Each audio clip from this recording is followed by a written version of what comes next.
টাকার কাছে বিক্রি হয়ে গেল ভালোবাসা, বিশ্বাস আর সম্পর্ক। বিজিত লাহিড়ী তটিনীর জন্য ফাঁদ বাঁধল, যেখানে তটিনীকে টার্গেট করা হয়েছে, তাকে পৃথিবী থেকে সরিয়ে ফেলা হবে। আর সেই প্ল্যানের অংশীদার হল তনির ডান হাত নিশা। নন্দিনী, আয়শী, আরাধিয়া, যারা কিনা তটিনীর আপনজন। নন্দিনী, আয়শী, আরাধি তনির রক্তের সম্পর্ক, অথচ টাকার কাছে, ক্ষমতার কাছে সেই সব সম্পর্ক ফিকে হয়ে গেছে। অন্যদিকে তনি নিশাকে বিশ্বাসও করত, সেই সাথে ভরসাও করত। সেই বিশ্বাস আর ভরসার সুযোগ নিয়ে বিজিতের প্ল্যানের অংশী হলে নিশা, শুধুমাত্র মোটা অঙ্কের টাকার জন্য। বন্ধুরা, পরশুরাম ধারাবাহিকের আজকার পর্বে দেখানো হয়েছে বিজিত লাহিড়ীর পার্টিতে হাজির হয়েছে নন্দিনী, আয়েশী, আরাধিয়া, বাবিন, ভানু, সেই সাথে বিজিত লাহিড়ী, কাবির চ্যাটার্জি সহ আরও অনেকে।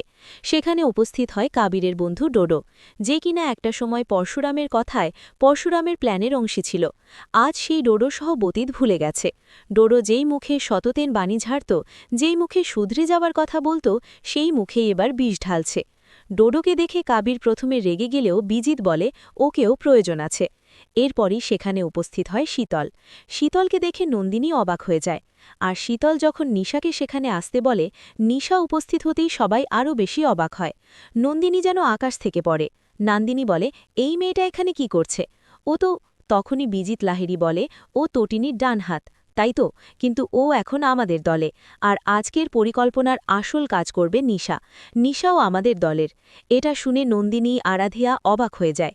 এরপরেই শীতলের কথায় নিশা তটিনীকে কল করে। তরি জিরে বাড়ছিল, লাট্টুর জন্য রান্না করবে সে। তখনই নিশার কল আসে। শহরের একটি বড় হোটেলে সব মহরবীরা এক জায়গায় হয়েছে, এটা জেনে তটিনী এক মুহূর্ত দেরি করে না, কারণ ওখানে গেলেই অপরাধীদের বিরুদ্ধে অনেক প্রমাণ পাবে সে। তটিনী শিবপ্রসাদ গাঙ্গুলি ওরফে পরশুরামকে রান্না করতে বলে, আর তারা হোড়ো করে বাড়ি থেকে বেরিয়ে যায়। যদিও পরশুরাম তনির কাছে জানতে চায় সে কোথায় যাচ্ছে। তটিনী শুধু বলে অপারেশন আছে, ফিরে এসে সবকিছু বলবো। এই বলে তটিনী সেই পার্টির উদ্দেশ্যে বেরিয়ে পড়ে।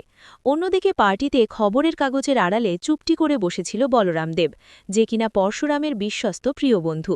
বলরাম পরশুরামকে কল করে জানায় পার্টিতে তটিনীর জন্য ফাঁদ বাতা হয়েছে। আর এই পার্টিতে উপস্থিত আছে বিজিত লাহিড়ী, কাবির চ্যাটার্জি, ডোডো, শীতল, সেই সাথে তনির ডান হাত নিশা। টাকার কাছে সবাই বিক্রি হয়ে গেছে পরশুরাম, যেটা শুনে পরশুরাম আটকে ওঠে। আইনের রক্ষক নিশা, অপরাধীদের মুখোশ টেনে খুলে ন্যায় প্রতিষ্ঠা করাই যার ধর্ম ছিল, সেই নিশা কিনা এবার নিজেই মুখোশ পরে আছে। আইনের রক্ষক হয়ে এইবার অপরাধীদের দলে ফিরেছে নিশা। এটা জেনে পরশুরাম খুব রেগে যায়।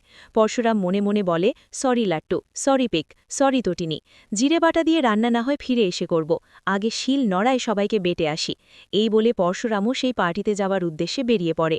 অন্যদিকে তটিনী যখন পার্টিতে প্রবেশ করে, দেখে নন্দিনী, আরাধিয়া, আয়েশী সহ উপস্থিত সবাই সেখানে নাচ গানে ব্যস্ত। নিশাকে সকলের সাথে অন্যরকম পোশাকে নাচ করতে দেখে তটিনী অবাক হয়ে যায়। তনি নিশার মুখোমুখি দাঁড়ায়, নিশাকে ভালো করে দেখতে থাকে। নিশার আবভাব তার ভালো লাগছিল না। তখনই পাশ থেকে শীতল তটিনীর দিকে চেম্বার তাক করে, যেটা দেখে তটিনী অবাক হয়ে যায়। অন্য পাশ ফিরে তাকাতেই অন্য একজন তটিনীর দিকে চেম্বার তাক করে। চারদিক থেকে সবাই তনিকে ঘিরে ধরে আছে। তনি অবাক দৃষ্টিতে নন্দিনীর দিকে তাকায়, তার বোন আরাধিয়া দিকে তাকায়। তনির চোখের কোণে জল ছলছল করছে। তনি নিশাকে বলে, নিশা তুমি এখানে? তখন নিশা হাসতে থাকে।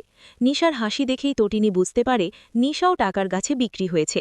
তখনই বিজিত লাহিড়ী বলে, টাকার খেলা, যদিও এইসব কিছু করতে মোটা অঙ্কের টাকা লেগেছে, তবুও টাকা তো অনেক আছে, তাই তো নিশাকে আমাদের দলে টেনে নিলাম। যেই কথাটা শুনে তটিনীর পায়ের তলা থেকে মাটি সরে যায়।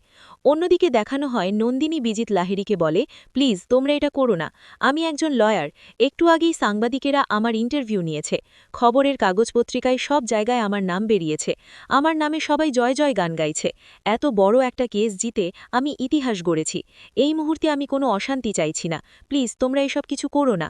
নন্দিনীর কথা শুনে তটিনী অবাক হয়ে যায়। তনি বারবার করে তার বোনদের দিকেই তাকাচ্ছিল। আরাধিয়াও বলে, তোমরা কেউ ছোটদি ভাইয়ের সাথে এমনটা করো না। যদিও আয়েশীর মুখে কোনো অনুতাপ নেই, কোনো অনুশোচনাও নেই, নেই কোনো অপরাধবোধ, রক্তের সম্পর্ক সবকিছু ফিকে হয়ে গেছে তার কাছে। আরাধি তনিকে বাড়তে বারণ করে বলে, আরাধিয়াকে ক্যাবিট টানতে টানতে ওখান থেকে নিয়ে যেতে চায়। অন্যদিকে বিজিত লাহিড়ী নন্দিনীকে বলে, পাশে একটা রুম আছে, আমরা বরং সেখানে গিয়ে রেস্ট নিই, চলুন।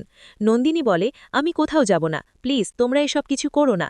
তখনই ভানু আর বাবিন নন্দিনীকে ওখান থেকে সরাতে চায়। বাবিন নন্দিনীর হাত ধরে বলে, চল তো আমার সঙ্গে ওদিকে চল। অন্যদিকে বিজিতে শীতলকে বলে, শীতল তুমি তোমার কাজ করো। শীতল চেম্বার চালাতেই যাবে, ঠিক সেই মুহূর্তেই শীতলের চেম্বার চালিয়ে দেয় পরশুরাম। শীতলের হাত থেকে চেম্বার পড়ে যায়। উপস্থিত সবাই অবাক হয়ে যায়।